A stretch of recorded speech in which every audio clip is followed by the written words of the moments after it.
Hello, my name is Danielle. Today I'll be sharing a presentation with you guys about interpersonal communication and the person that I really admire, which the person I really admire is my mother, Patricia Rowe.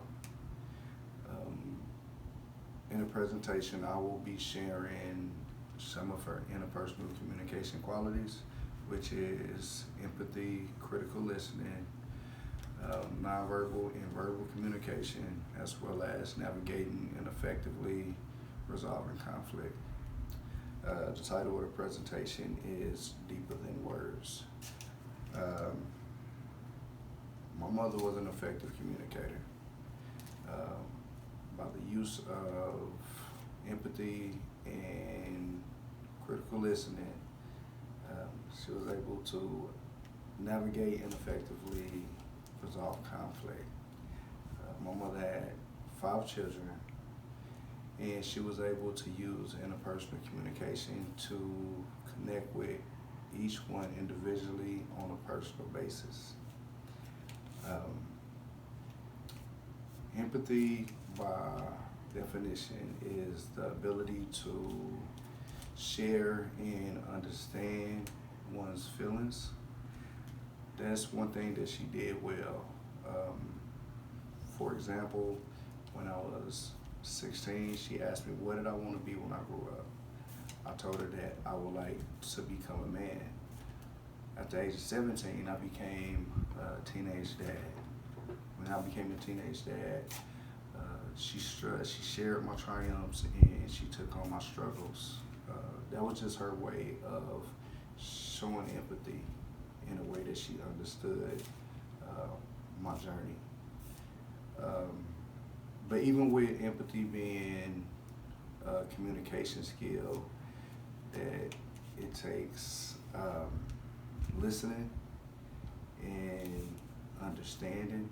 I think that's really just a byproduct of how much she valued verbal and nonverbal communication.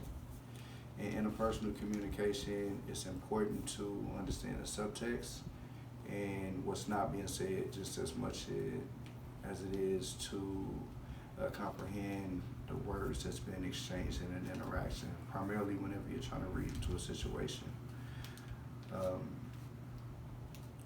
At a younger age, I experienced a relationship that kind of altered my perspective on life.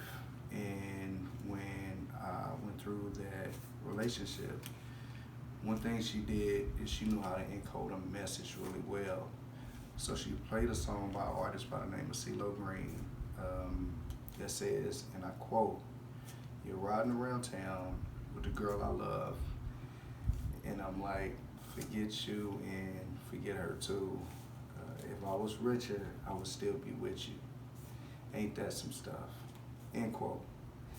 And the point that she was trying to make is that particular relationship wasn't founded on the right morals or values. So it was best for me to go ahead and move on.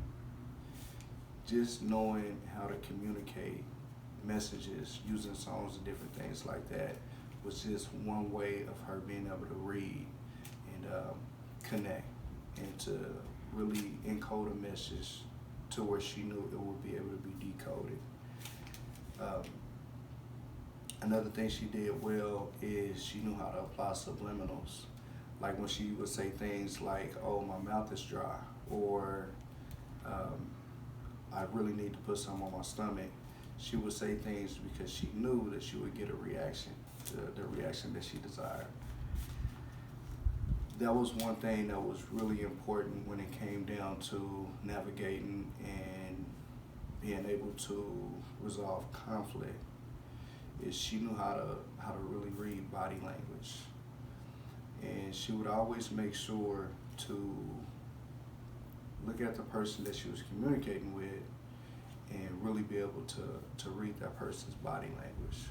So much so to where it made it easy for us to connect, as well as it made it easy for us to use her as a sounding board, because anybody that spoke with her knew that she would listen and she would be able to respond carefully.